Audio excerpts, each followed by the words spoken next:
Welcome everyone. The point of this lesson is going to be for reading practice. I have found an article on the internet which I quite like. It's about both psychology and English pronouns. The title is Pronouns and Their Antecedents, and it's on the website Psychology Today. So I wanted to share this with you and read through it. It's not too long. The point is that we might learn one or two things about pronouns and also basic reading practice for you too. The main tool with this lesson are the English captions, which will be available. Please enable them now, if you haven't already, on YouTube or Facebook, so you can read along with the words on your screen. Are you ready? Let's get started. Pronouns and their antecedents. Why are high-status, powerful people less likely to say I, me, mine? When you are at work at the office, who is more likely to pepper their speech with first-person singular pronouns like I, me, and my? The top managers or those who report to top management? Most of us would guess top management.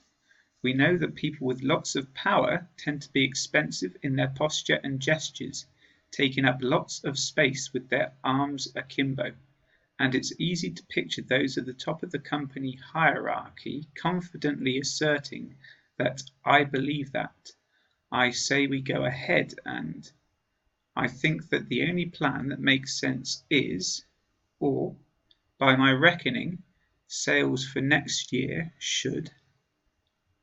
But in fact, those in high-rank positions use fewer first-person singular pronouns than those working under them.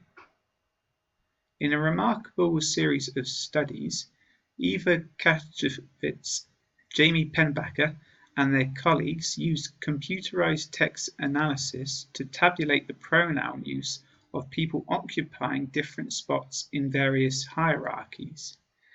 They examined the email correspondence of faculty and graduate student volunteers, the letters written by soldiers of different rank in Saddam Hussein's military, and, for experimental control, the recorded speech of students assigned to high or low-ranked positions in a simulated consulting team. In each case, those near the top of the hierarchy used I, me, my significantly less often than those they outranked. The experimenters attributed their findings to the demands of hierarchy.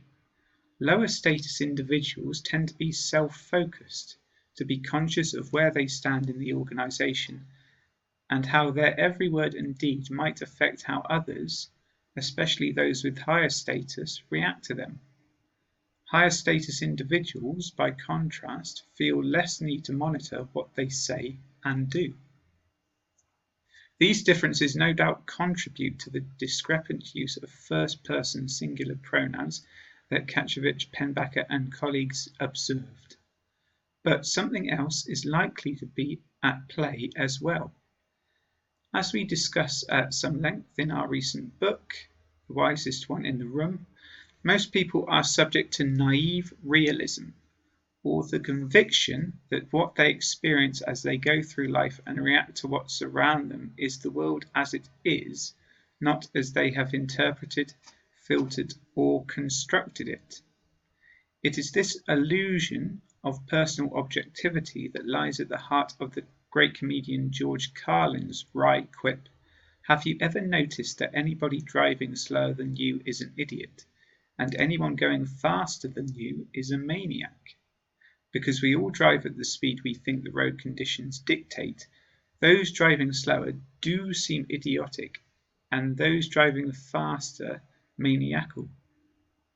What we fail to appreciate is that our sense of what the road conditions permit is just that, our sense of the prevailing conditions, and that other drivers may have and are responding to a very different sense of what is reasonable.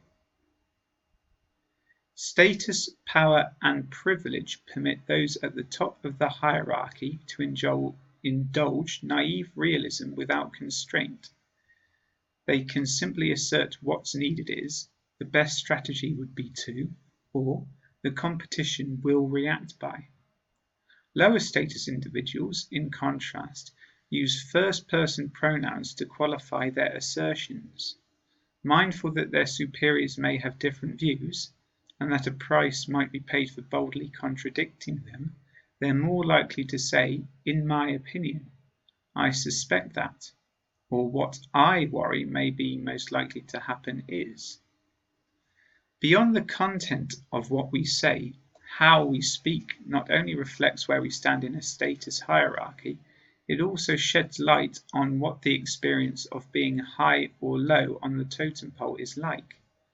And it might be a good idea to examine the pronouncements of high-ranking individuals with an especially discerning eye. That concludes the article, a psychological one, about people in organizations and how much they use pronouns. Did you understand much of that? What is your opinion about the subject? Please leave a comment and feedback. It would be good to hear from you. Thanks very much for your time. This is a lesson on the Learn British English Free channel on YouTube and Facebook. Please join us using the links on the YouTube page, and I hope to see you soon. Bye for now.